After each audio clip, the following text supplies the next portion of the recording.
वाहिगुरु साहिब जी।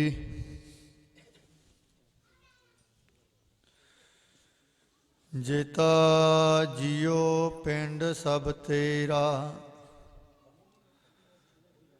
तू अंतर जामी पुरख भगवान। दासन दास कहे जन नानक,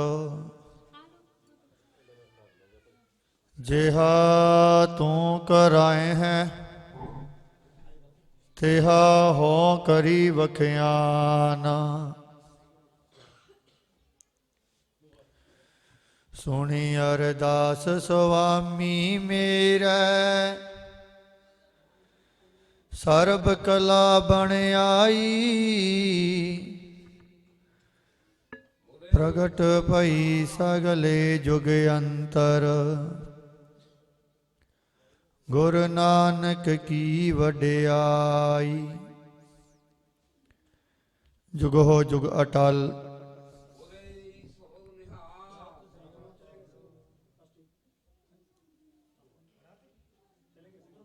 शब्द ब्रह्म सतगुरु बाणी के बोहित।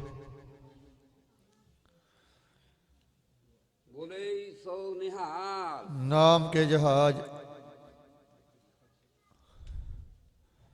हालत पलत दे रक्षक,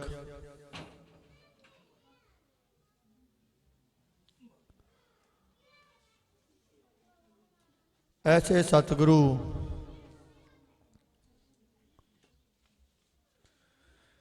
जिन्हां दे परथाए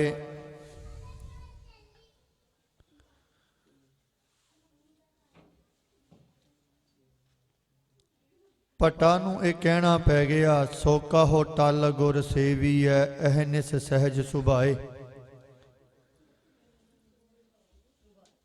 दर्शन परसे गुरु कै जन्म मरण दुख जाए।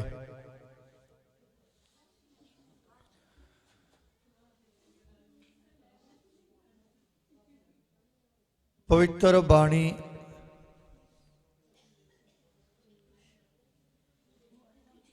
पवित्र शब्द ते पवित्र ही सतगुरु जी दे पावन दरबार दे नाल जुड़ बैठी गुरु रूप गुरु प्यारी साध संगत जी।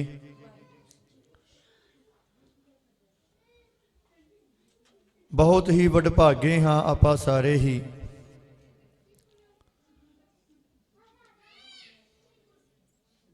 जो सतगुरु जी दे पावन दरबार नाल जुड़ के सतगुरु जी दे दसे हुए उपदेश नूं अपने हिरदे दियां गहराइयां दे अंदर वसाउण दा यतन कर रहे हाँ। यकीनन ही धनता दे पात्र हाँ।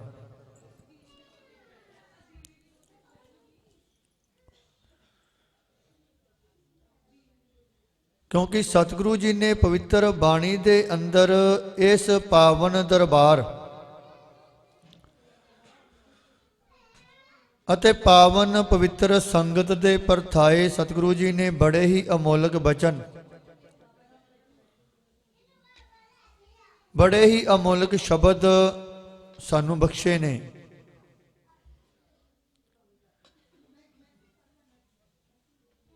क्योंकि बाणी एक अथाह समुंदर है। जिस तरह दुनियावी समुंदर है ना, दुनियावी समुंदर दे विच खोजियां ने बड़ी खोज की, ਉਹਦੀ गहराई तक गए, लेकिन कदी भी समुंदर का पार नहीं पा सके। ਇਹੋ ਜਿਹੀਆਂ अमोलक वस्तुआं ने। ते सतगुरु जी की पवित्र बाणी एक अथाह समुंदर है। पूरे ब्रह्मांड दे, पूरी कायनात दे सारे समुंदर भी रल जाण, उन्हां तो भी महान महान महान वड्डे समुंदर ने बाणी के बोहित। इसे करके कहा गया सतगुरु जी नूं, क्योंकि बाणी दे अंदर ऐसा खजाना है, ऐसे अमोलक रतन ने जिन्हां दी प्राप्ति ते जिन्हां दी सोझी गुरदरबार विच आउण तो बाद ही पता लगता है। क्योंकि किसी फिलासफर ने भी बड़ियां सोहणियां गल्लां लिखियां, कहंदा अगर खजाना लेना है, अगर सुच्चे मोतियां की भाल करनी है तो समुंदर की गहराई में उतरना पवेगा। किनारियां ते फिर के कदी सुच्चे मोती नहीं मिलते। सतगुरु जी दे अगर पावन पवित्र खजाने दे विचों असीं कुछ हासिल करना है तो पहला सानू उस भंडार तक पहुँचना पवेगा जिथे खजाना है। तो वह भंडार कित्थे है? गुरु की संगत दे विच, गुरु के दरबार विच। क्योंकि समा जो है आप समय के मुताबिक ही चलना है। वक्त विचारिया सो बंदा होई। गुरमुख परिवार जिन्हां ने इस भंडार नूं पछाणिया,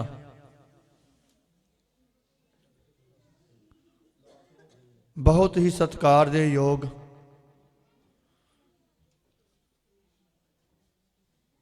क्योंकि दास नूं इत्थे आया धन गुरु तेग बहादुर सच्चे पातशाह जी की कृपा हुई। ये जो गुरु सेवा बख्शते ने, सतगुरु सच्चे पातशाह रहमत बख्शते ने ना, ये कृपा के सदका ही हुंदा है। कदी चित ख्याल च भी नहीं सी दास दे। सतगुरु जी ने बांह फड़ी, अपने पावन दरबार की सेवा बख्शी। भेवे तो चल के हरियाणे तो, क्योंकि बाणी भी कहती है जहां दाने तहां खाने नानका सच है। तकरीबन 5 महीने हो गए ने। इन्हां 5 महीनों दे विच एक चीज़ का बहुत ही ज़्यादा अनुभव होया दास नूं। इत्थे आके सत्कार हर जगह ते हुंदा है, लेकिन जो इस इलाके विच आके, इस नगर विच आके वेखिया, समुची ही संगत वालों इन्ना सत्कार, इन्ना आदर मान, गुरु घर ते इन्नी श्रद्धा भावना, इन्नी निमरता।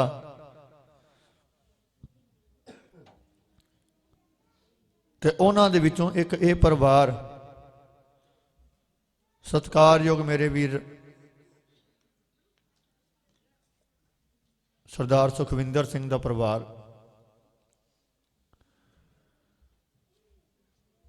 भाव मन दे अंदर इन्नी निमरता, इन्ना अतुट विश्वास गुरु दे उत्ते रखना,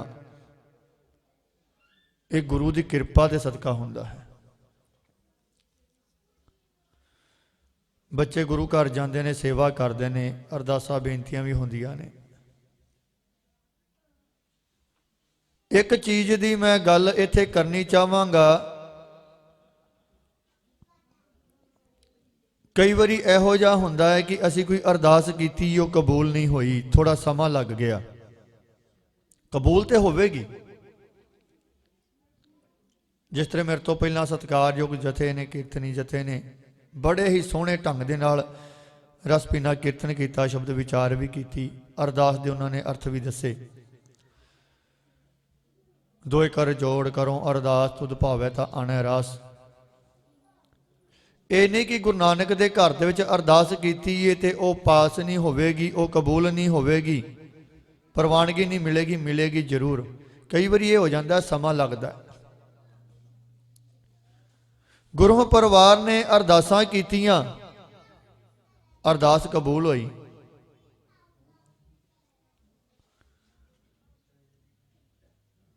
कुछ काम इहो जे जिहड़े थोड़ा समा लगा, पर मैं वेख के हैरान होया। कोई मन दे विच रोस नहीं, कोई गिला शिकवा नहीं, कोई मन, क्योंकि साडा भी कई बार मन डोल जाता भी बड़ा समा हो गया, महाराज के दरबार से नक रगड़दियां नूं, मत्थे टेकदियां नूं गल नहीं बनी, डोल जाइदा। लेकिन गुरमुख परिवार ते इन्नी को किरपा,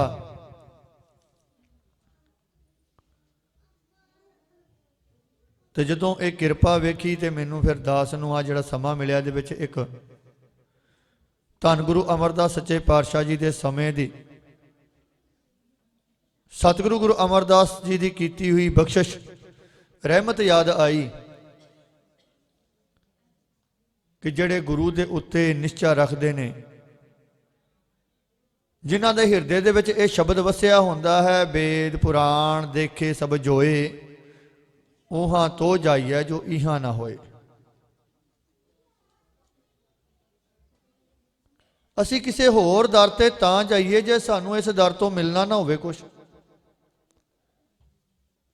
ਗੁਰਬਾਣੀ ਦੇ ਪਵਿੱਤਰ ਵਿਚਾਰ ਪਵਿੱਤਰ ਫੁਰਮਾਨ ਹੈ, ਦੱਦਾ ਦਾਤਾ ਏਕ ਹੈ ਸਭ ਕੋ ਦੇਵਨਹਾਰ, ਦਿਨ ਦੇ ਤੋਟ ਨਾ ਹੋਵੇ ਅਗਣਤ ਭਰੇ ਭੰਡਾਰ। ਭੰਡਾਰ ਭਰੇ ਪਏ ਨੇ ਇੱਥੇ, ਜੋ ਮਰਜ਼ੀ ਲੈ ਲਵੋ। ਮਾਨ ਮੰਗੋ ਧਨ ਮੰਗੋ ਧਨ, ਲਖਮੀ ਸੁਤ ਦੇ, ਸਭ ਕੁਝ।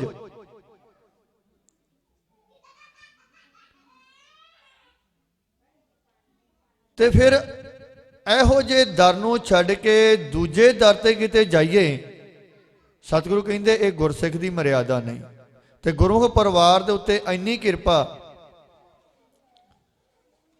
ਧੰਨ ਸ਼੍ਰੀ ਗੁਰੂ ਅਮਰਦਾਸ ਸੱਚੇ ਪਾਤਸ਼ਾਹ ਜੀ ਜਦੋਂ ਗੁਰੂ ਵਾਲੇ ਨਹੀਂ ਸਨ ਬਣੇ,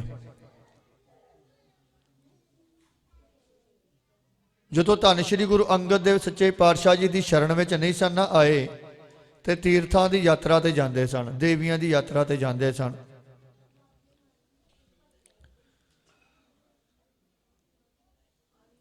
ਕਹਿੰਦੇ ਨੇ ਇੱਕ ਵਾਰ ਤੀਰਥਾਂ ਦੀ ਯਾਤਰਾ ਤੋਂ, ਦੇਵੀਆਂ ਦੀ ਯਾਤਰਾ ਤੋਂ ਵਾਪਸ ਆ ਰਹੇ ਨੇ, ਨਾਲ ਉਹਨਾਂ ਦੇ ਜੋ ਵੀ ਉਹਨਾਂ ਦੀ ਸੰਗਤ ਨਾਲ ਦੀ ਜਾਂਦੀ ਹੁੰਦੀ ਸੀ ਉਹ ਨਾਲ ਨੇ। ਅੰਮ੍ਰਿਤਸਰ ਸਾਹਿਬ ਜੀ ਦੇ ਪਾਵਨ ਅਸਥਾਨ ਦੇ ਕੋਲ ਹੀ ਨੇੜੇ ਇੱਕ ਪਿੰਡ ਹੈ, ਪਿੰਡ ਮੇੜਾ। ਉਸ ਪਿੰਡ ਵਿੱਚ ਹਨੇਰਾ ਪੈ ਗਿਆ। ਵਾਪਸੀ ਚ ਆਉਂਦਿਆਂ ਪੁੱਛ ਕੀਤੀ ਕਿ ਕੋਈ ਇਹੋ ਜਿਹਾ ਇੱਥੇ ਸਥਾਨ ਹੈ ਜਿੱਥੇ ਰਾਤ ਕੱਟੀ ਜਾ ਸਕੇ।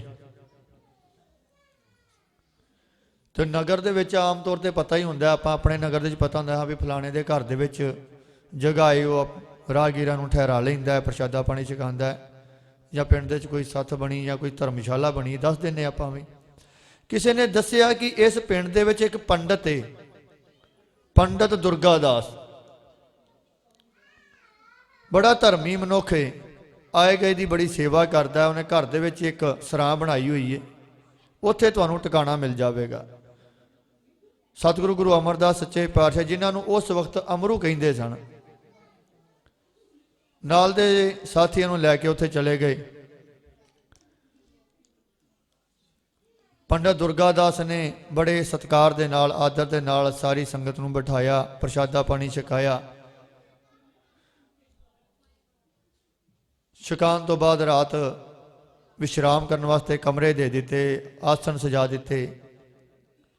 ਹੁਣ ਪੰਡਤ ਦੁਰਗਾ ਦਾਸ ਦੀ ਇੱਕ ਬੜੀ ਹੀ ਸੋਹਣੀ ਆਦਤ ਬਣੀ ਹੋਈ ਸੀ ਕਿ ਜਦੋਂ ਰਾਤ ਨੂੰ ਸਾਰੇ ਹੀ ਰਾਹਗੀਰ ਆਪਣੇ ਆਪਣੇ ਕਮਰਿਆਂ 'ਚ ਆਪਣੇ ਆਪਣੇ ਆਸਣਾਂ ਤੇ ਵਿਸ਼ਰਾਮ ਕਰਦੇ ਸਨ, ਤੇ ਉਦੋਂ ਫਿਰ ਉਹ ਜਾ ਕੇ ਸਾਰਿਆਂ ਦੇ ਕਮਰਿਆਂ ਦੇ ਵਿੱਚ ਇੱਕ ਵਾਰੀ ਝਾਤੀ ਮਾਰਦਾ ਸੀ, ਵੇਖਦਾ ਸੀ, ਤੇ ਪੁੱਛਦਾ ਸੀ ਕਿਸੇ ਨੂੰ ਕੋਈ ਰਾਤ ਨੂੰ ਕੋਈ ਚਾਹੀਦਾ ਤੇ ਨਹੀਂ, ਜਾਂ ਕੋਈ ਲੋੜ ਤੇ ਨਹੀਂ। ਉਹ ਜਦੋਂ ਸਾਰੇ ਕਮਰਿਆਂ ਦੇ ਵਿੱਚੋਂ ਹੋ ਕੇ ਗੁਰੂ ਅਮਰਦਾਸ ਸੱਚੇ ਪਾਤਸ਼ਾਹ ਜੀ ਦੇ ਪਾਵਨ ਕਮਰੇ ਵਿੱਚ ਗਿਆ, ਦਰਵਾਜ਼ਾ ਖੋਲ੍ਹਿਆ, ਅੰਦਰ ਵੇਖ ਕੇ ਤੇ ਵਾਪਸ ਮੁੜ ਆਇਆ, ਕੁਛ ਬੋਲਿਆ ਨਹੀਂ। ਅਗਲਾ ਦਿਨ ਚੜ੍ਹਿਆ, ਸਤਿਗੁਰੂ ਜੀ ਉੱਠੇ ਅੰਮ੍ਰਿਤ ਵੇਲੇ, ਆਪਣਾ ਜੋ ਵੀ ਇਸ਼ਨਾਨ ਪਾਣੀ ਕੀਤਾ, ਉਸ ਵਕਤ ਜੋ ਵੀ ਕਰਦੇ ਸਨ, ਕਿਰਿਆ ਪੂਜਾ ਕਰਦੇ ਸਨ, ਉਹ ਕੀਤੀ। ਆਪਣਾ ਅੰਮ੍ਰਿਤ ਵੇਲੇ ਦਾ ਪ੍ਰਸ਼ਾਦਾ ਪਾਣੀ ਸ਼ਾਹ ਵੇਲੇ ਦਾ ਛਕਿਆ, ਤੇ ਪੰਡਤ ਜੀ ਤੋਂ ਵਿਦਿਆ ਲੈਣ ਲੱਗੇ। ਕਹਿਣ ਲੱਗੇ, ਪੰਡਤ ਜੀ ਬੜੀ ਸੇਵਾ ਕੀਤੀ ਹੈ, ਇਹਦੀ ਭੇਟਾ ਕੀ ਸੇਵਾ ਕਰੀਏ? ਤੇ ਪੰਡਤ ਦੁਰਗਾ ਦਾਸ ਹੱਥ ਜੋੜ ਕੇ ਖਲੋ ਗਿਆ, ਕਹਿੰਦਾ ਨਹੀਂ, ਹਾਂ ਮੈਂ ਭੇਟਾ ਲੈਣਾ ਵਾ, ਆਪਣੇ ਘਰ ਦੇ 'ਚ ਠਹਿਰਾਣ ਦੀ ਭੇਟਾ ਰੱਖੀ ਹੋਈ ਹੈ ਮੈਂ ਸਰਾਂ ਦੀ, ਪਰ ਤੁਹਾਡੇ ਤੋਂ ਮੈਂ ਭੇਟਾ ਨਹੀਂ ਲੈਣੀ ਅਜੇ। ਸਤਿਗੁਰੂ ਕਹਿਣ ਲੱਗੇ, ਕੀ ਗੱਲ, ਸਾਡੇ ਤੋਂ ਕਿਉਂ ਨਹੀਂ ਲੈਣੀ? ਕਹਿੰਦਾ ਵੀ ਰਾਤ ਮੈਂ ਆਪ ਜੀ ਦੇ ਕਮਰੇ 'ਚ ਗਿਆ ਸਾਂ ਤੇ ਮੈਂ ਜੋਤਿਸ਼ ਵਿਦਿਆ ਪੜ੍ਹੀ ਹੋਈ ਹੈ।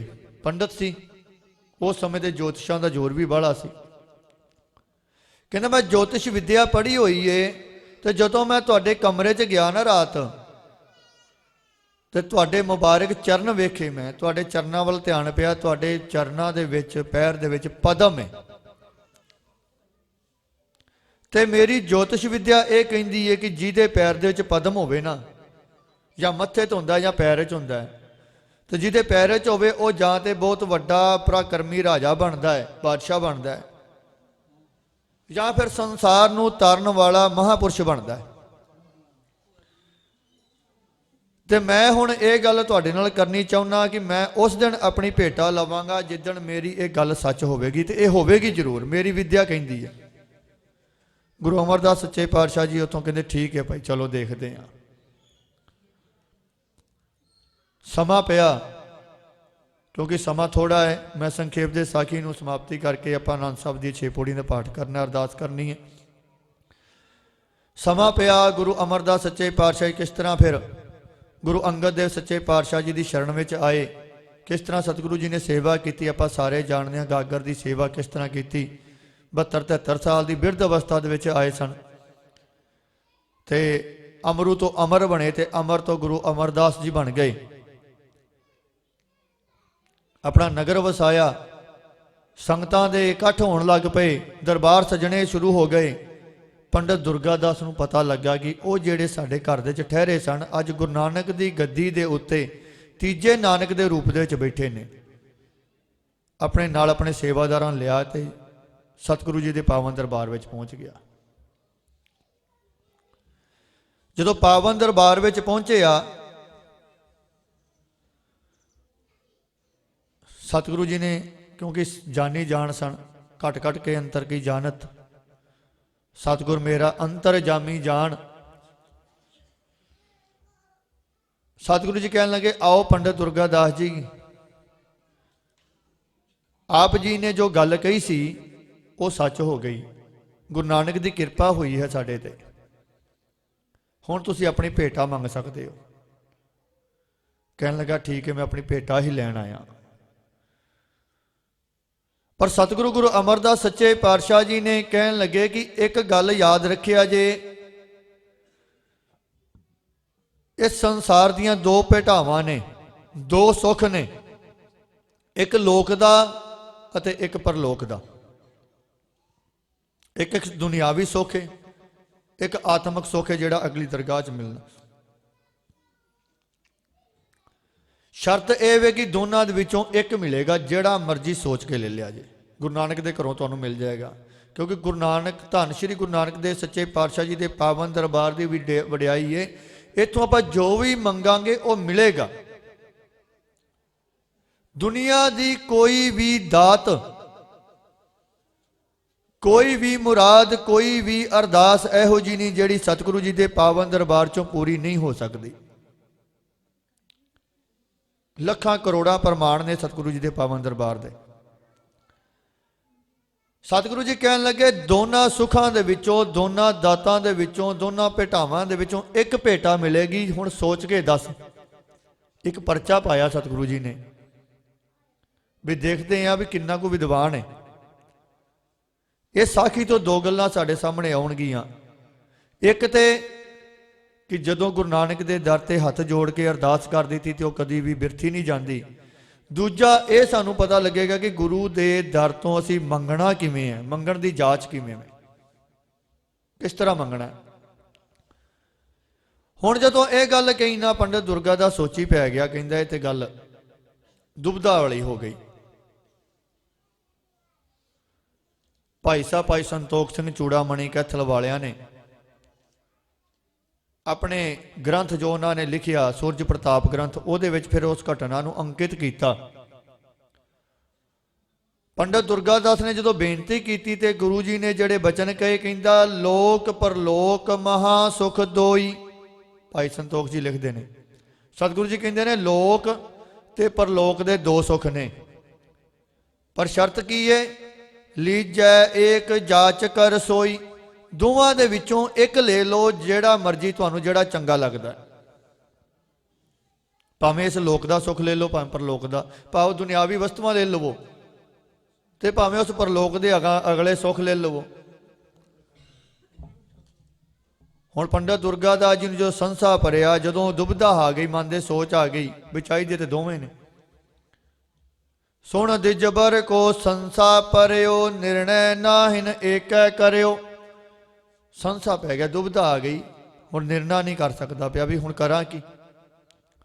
ਕਿਉਂਕਿ ਉਹਦੀ ਵਿਦਿਆ ਨੇ ਉਹਨੂੰ ਇਹ ਗਿਆਨ ਦੇ ਦਿੱਤਾ ਸੀ ਕਿ ਗੁਰੂ ਨਾਨਕ ਦੇ ਦਰ ਤੇ ਜਿੱਥੇ ਮੈਂ ਆ ਕੇ ਖਲੋਤਾ ਵਾਂ ਨਾ, ਇੱਥੋਂ ਮੈਂ ਜੋ ਮੰਗ ਲਾਵਾਂਗਾ ਉਹ ਮੈਨੂੰ ਮਿਲ ਜਾਣਾ। ਅੱਜ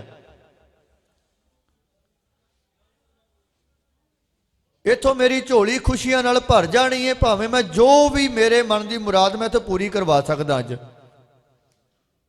लेकिन इस विद्वान सी पढ़िया लिखिया सी, कहन लगा दुनियावी सुख तो मिलणगे मिलणगे, जे अग्गा विगड़ गया तो वह लाभ नहीं होना।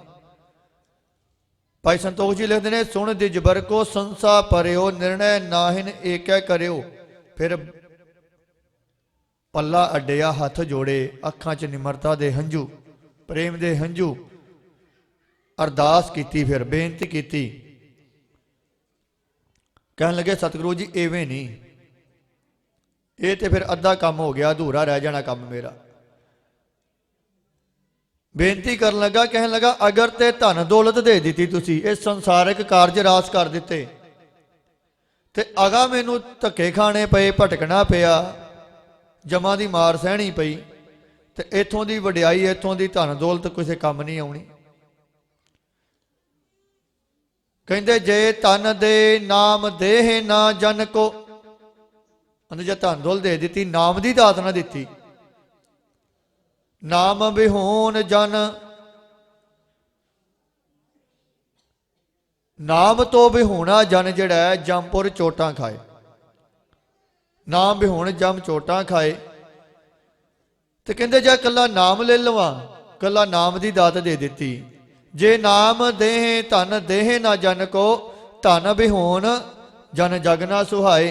कहन लगा जे हुण अगली गल हो गई, भाव नाम की दात दे दी, अग्गा सवर गया, तो इत्थे गरीबी रही, इत्थे कारज रास ना होए, इत्थे धक्के खाने पे।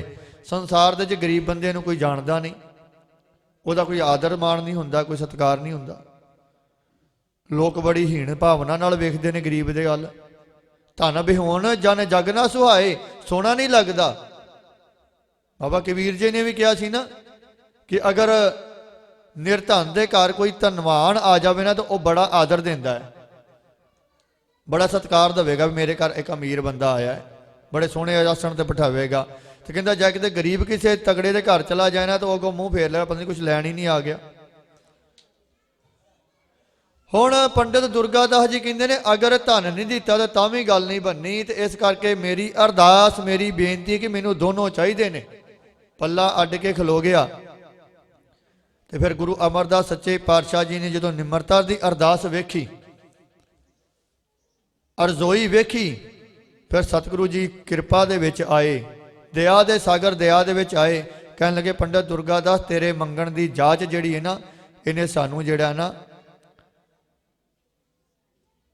बन के रख दिता है। क्योंकि बाणी दे शब्द भी कहते हैं ना, जै भगतां ने बन दिता ना, तो फिर कोई छुड़ा नहीं सकता। फिर सतगुरु जी ने बचन किए, रहमतां बख्शियां। कहते जब लो जीवो धन बहु पावो। कहते लै अज तो तेरे ते इहो जी कृपा होवेगी गुरु नानक दे घर दी, जदों तक जिउंदा रवेगा, जदों तक तेरी पीढ़ी चलेगी, तेरी वंश चलेगी, तेरे कोल कदी भी धन की कमी नहीं आवेगी। तेरिया जिन्नियां भी मुरादां ने, जिन्नियां भी आसां ने, जिन्ने भी कारज ने, सारे रास होणगे। पर नाल एक काम तेनू करना पवेगा, जब लो जीवो धन बहु पावो, सिमरो सतनाम लिव लावो। पर तेनू उस अकाल पुरख परमात्मा का नाम सिमरना पवेगा। तू उस धन दौलत दे विच वड़ के किते अपने आप नू इन्ना खचत ना कर दई, इन्ना उहदे विच डबो ना लई कि तेनू असल मकसद का पता ही ना लगे। तो जदों तू उस धन दौलत दे विच रहिंदियां होया, उन्हां इच्छावां दे विच रहिंदियां होया नाम नू सिमरेगा ना, फिर कृपा की होवेगी। जब लो जीवो धन बहु पावो, सिमरो सतनाम लिव लावो। फिर कृपा होवेगी। अंत काल जमना दरसैहो, पुण्यवान कै लोक सदैहो। फिर कृपा ये होएगी, अंत काल दे विच जदों समा तेरा आवेगा ना, फिर तेनू जम नहीं दिसणगे, तेनू ओहो जी थां ते बिठाया जाएगा जिथे वड्डे वड्डे पुण्य करने वाले देवी देवते रहिंदे ने। रे रे दरगाह कहे ना कहो, आओ बैठ आदर शुभ देव वाली अवस्था बनेगी। तो मैं ये साखी क्यों सुनाई, क्यों आप साझी की? गुरमुख परिवार के उत्ते ऐसी कृपा है, जिस तरह पंडित दुर्गादास ते कृपा हुई। सतगुरु जी की रहमत है, सारे कारज सिद्ध होए। सतगुरु जी ने रहमतां कीतियां, अरदासां कबूल कीतियां। लेकिन उन्हां कारजां दे सिद्ध होण तो बाद, मन दियां इच्छावां पूरीआं होण तो बाद भी ਜਦੋਂ ਆਪਾਂ ਨਾਮ ਦੇ ਨਾਲ ਜੁੜਨੇ ਆ, ਗੁਰੂ ਦੇ ਨਾਲ ਜੁੜਨੇ ਆ, ਸ਼ੁਕਰਾਨਾ ਕਰਦੇ ਆ। ਮੇਰੇ ਸਤਿਕਾਰਯੋਗ ਵੀਰ ਮੇਰੇ ਕੋਲ ਬੈਠੇ ਨੇ, ਸਰਦਾਰ ਅੰਮ੍ਰਿਤਪਾਲ ਸਿੰਘ, ਇਹਨਾਂ ਬਾਰੇ ਦੱਸਿਆ ਗਿਆ ਸੀ ਮੈਨੂੰ। ਮੈਂ ਥੋੜੀ ਜੀ ਗੱਲ ਇਹਨਾਂ ਬਾਰੇ ਕਰਾਂਗਾ, ਮਾਫੀ ਚਾਹਾਂਗਾ। ਆਮ ਤੌਰ ਤੇ ਸਾਡੇ ਘਰਾਂ ਦੇ ਵਿੱਚ, ਸਾਡੇ ਮਨਾਂ ਦੇ ਵਿੱਚ ਇੱਕ ਵਿਚਾਰ ਆਉਂਦੀ ਹੈ ਕਿ ਜਦੋਂ ਬੰਦਾ ਬਾਹਰ ਚਲਾ ਜਾਏ ਨਾ, ਉਹ ਫਿਰ ਬਾਹਰ ਦਾ ਹੀ ਹੋ ਜਾਂਦਾ ਹੈ, ਰੱਬ ਨੂੰ ਭੁਲਾ ਦਿੰਦਾ। ਉਥੋਂ ਦੀ ਮਰਿਆਦਾ ਹੀ ਇਹੋ ਜੀ, ਉਥੋਂ ਦਾ ਖਾਣ ਪਾਣ ਇਹੋ ਜਿਹਾ ਹੈ, ਉਥੋਂ ਦੇ ਲੋਕ ਇਹੋ ਜਿਹੇ ਨੇ, ਜੈਸੀ ਸੰਗਤ ਵੈਸੀ ਰੰਗਤ, ਇਹੋ ਜਿਹੀਆਂ ਕਈ ਗੱਲਾਂ ਹੁੰਦੀਆਂ ਨੇ। ਤੇ ਖਾਸ ਕਰਕੇ ਜਦੋਂ ਨੌਜਵਾਨ ਜਾਂਦੇ ਨੇ, ਹਾਂਜੀ ਉਹ ਤੇ ਉੱਥੇ ਜਾ ਕੇ ਉਸੇ ਰੰਗ 'ਚ ਰੰਗੇ ਜਾਂਦੇ ਨੇ। ਮੈਂ ਪਹਿਲਾਂ ਤਾਂ ਸੁਣਿਆ ਸੀ, ਕਹਿੰਦੇ ਵੀ ਇੰਨੀ ਕਿਰਪਾ ਹੈ ਗੁਰੂ ਦੀ ਕਿ ਸਤਿਗੁਰੂ ਜੀ ਦੀ ਕਿਰਪਾ ਸਦਕਾ ਸਾਰਾ ਦਿਨ ਹੀ ਨਿਤਨੇਮ ਚੱਲਦਾ ਹੈ, ਸਾਰਾ ਦਿਨ ਹੀ ਬਾਣੀ ਦੇ ਜਾਪ ਚੱਲਦੇ ਨੇ। ਤੇ ਪਰਸੋਂ ਦੇ ਜਦੋਂ ਇੱਥੇ ਪ੍ਰਕਾਸ਼ ਕੀਤਾ, ਵੇਖਿਆ, ਵੇਖ ਕੇ ਪਤਾ ਲੱਗਦਾ। ਦੂਸਰਾ ਮੈਂ ਧੰਨਵਾਦ ਕਰਾਂਗਾ ਸਤਿਗੁਰੂ ਜੀ ਦਾ, ਕਿਉਂਕਿ ਦਾਸ ਨਾ ਘਰ ਦੇ ਵਿੱਚ ਇਕੱਲਾ ਹੈ, ਇਕੱਲਾ ਭਰਾ ਵਾਂ ਮੈਂ, 4 ਭੈਣਾਂ ਦਾ। ਹਾਲਾਂਕਿ ਗੁਰੂ ਦੀ ਕਿਰਪਾ ਹੋਈ ਸੀ, ਜੋੜੇ ਪੈਦਾ ਹੋਏ ਸੀ ਅਸੀਂ। ਮੈਂ ਥੋੜੀ ਜਿਹੀ ਆਪਣੀ ਪਰਸਨਲ ਗੱਲ ਲੈ ਕੇ ਬਹਿ ਗਿਆ, ਮਾਫੀ ਚਾਹਾਂਗਾ ਸੰਗਤ ਤੋਂ। ਲੇਕਿਨ ਜਿਹੜਾ ਮੇਰੇ ਨਾਲ ਦਾ ਸੀ 2.5 ਮਹੀਨਿਆਂ ਬਾਅਦ ਹੀ ਚੜ੍ਹਾਈ ਕਰ ਗਿਆ ਸੀ।